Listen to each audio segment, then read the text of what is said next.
It's just one seamless web of ever-changing conditions.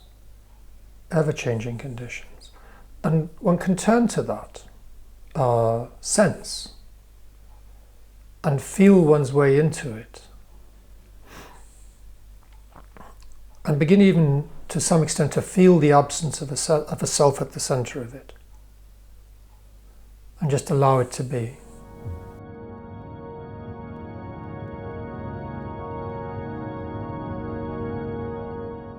Sometimes you refer to contemplation or reflection. And as far as I understand, you're not currently in a position where you're teaching awakening. At the same time, you seem to know what you're doing. You've come to a way of understanding that for yourself. That doesn't seem to be framed in any of the traditional ways of doing that. But I'm just wondering if you can share a little bit about how you find your intuitive way to that place.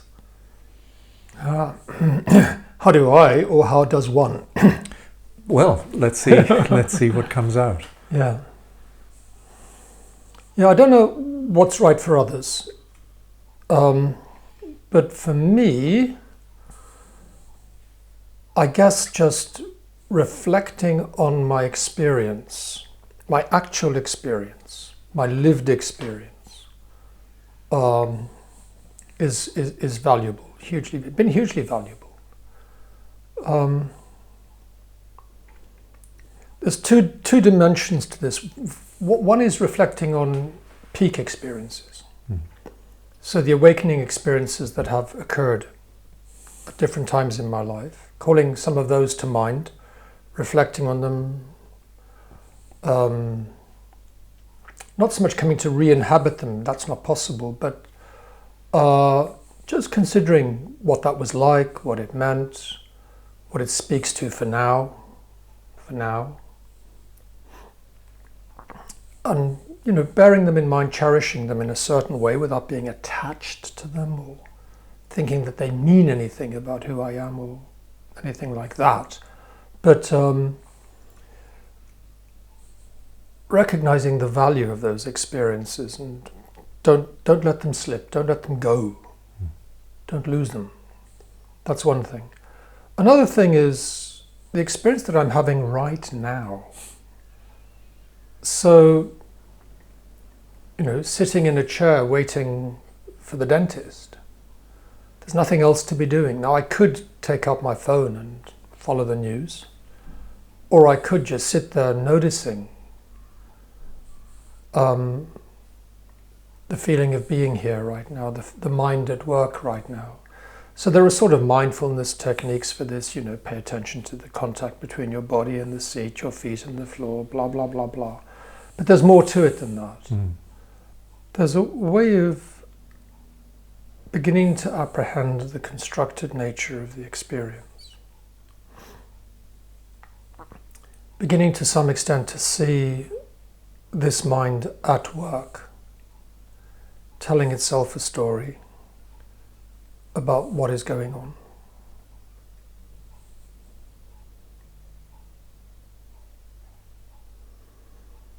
And there's a way of sitting with moments such as that and feeling one's way into one's connection with everything going on around one.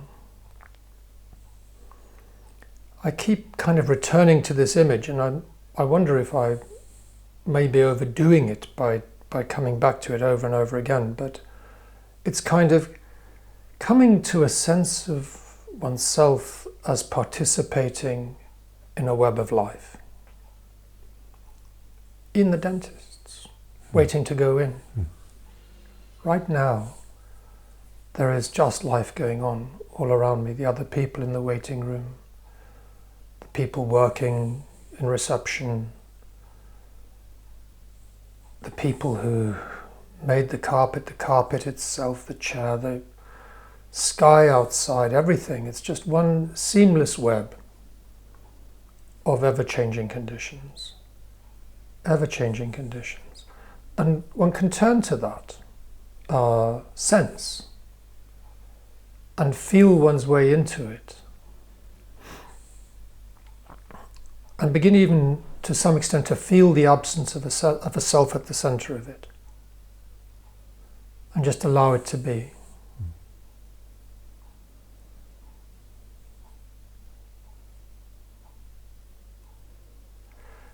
I think you said recently on one of these recordings that you were remembering a time when I'd come out of a meditation and noticed how the feeling of a smile, the interior sense of a smile, the various muscles, I guess, and skin, whatever it is that's going on in the creation of a smile, that sense of a smile is no different to the sense in that moment of the sound of the birds singing outside. They're all sense experiences, or even just experiences. Mm-hmm. They're all just changing experiences. And in a seamless fabric of experiencing. And that fabric of experiencing, as it were, is there to be certainly apprehended during meditation. It's not that I am sitting here with this thing happening inside me, and there's all this other stuff going on outside me, inside and outside-ness begins to break down when one's really absorbed in meditation. It's just a continuous flow of experiencing. But it's not just in meditation that it's like that. It's like that all the time. So sitting waiting in the dentist's, one can turn to that experience. Now one may not in that moment be able, have the practice and background to be able to simply drop into that mode of mind, but one can begin to, as it were, reflect on the possibility of it. And in reflecting on the possibility of it, maybe even begin to taste some of the edges and corners of it as an experience. And taste the felt sense of it as an experience. So this isn't reflection in the sense of turning an idea over and over in one's mind, or a set of concepts over and over in one's mind. It's entering the space of another mode of experiencing. Now that's available to us, I think, all the time. You know, I do it on the bus and on the train, and you know, when I'm sitting with, you know, Ruby on my lap and feeling this living creature and me, and we're all part of the same process. So it's possible to do that, and that's I think what I mean by reflection is bringing that kind of mode of experiencing to bear on a set of ideas. The ideas being that there is this web of life, this flow of conditions. That's what life is. That it's wonderful. Some ideas. And these ideas then meeting one's experience in the moment and affecting the way of experience. In my case, I find they help me to come a bit away from, you know, inner chatter, because inner chatter is much less interesting than a feeling of, I don't know what it is.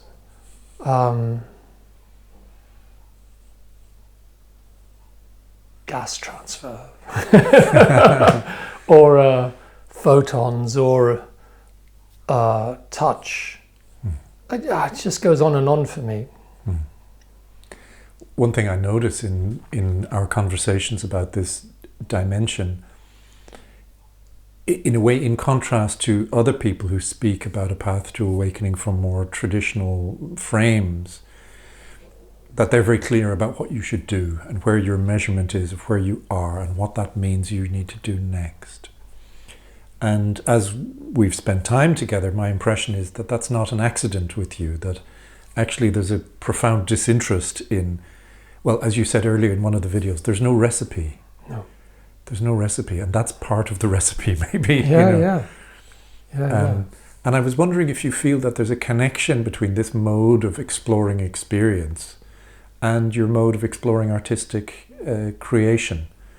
Because one kind of common point that I want to put this as a question, but I think I notice, is a sense of kind of gravity in your being. You know, it's not about ascending into some etherealness, and because both meditation and artistic appreciation can go in that direction. Yeah.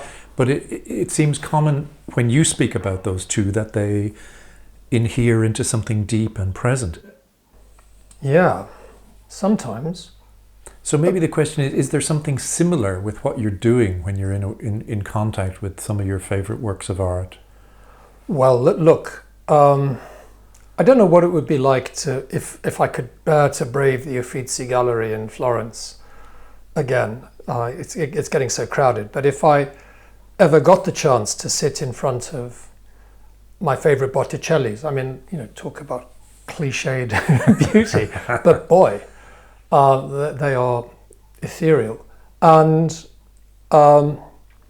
that's you know, elevated. That's refined. That's what's going on there. I think. Whereas from the similar sort of era and in a very similar place just down the road, standing in front of Michelangelo's David, you know, that's visceral. I mean, yes, it is ethereally beautiful, but it's also, you know, gravity, visceral. It's really, well, it knocked me off my feet. Literally, it knocked me off my feet the first time I saw it. Literally did. But, you know, there's a different kind of appreciation there. Something else going on there. Oh gosh, I mean, one could go on and on and on. The Bellini Madonna that I love so much in Venice somehow combines ethereal beauty with maternal love in a strange and wonderful and human and transcendent way all at the same time. So different works of art at different times and different things going on at different times. Anthony Gormley puts me in one place. Anish Kapoor puts me in another place. Bellini in yet another place. So it all depends. It all depends. It all depends what you're exposing yourself to, contemplating, and what it does for you.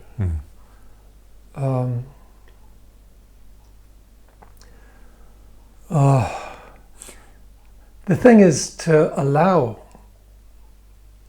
the art that moves you to move you, and to let it do what it does, and let it expand your experiencing and connect you with, to some extent perhaps, maybe the mind of the artist, who knows, but certainly other possibilities within your own range of experience.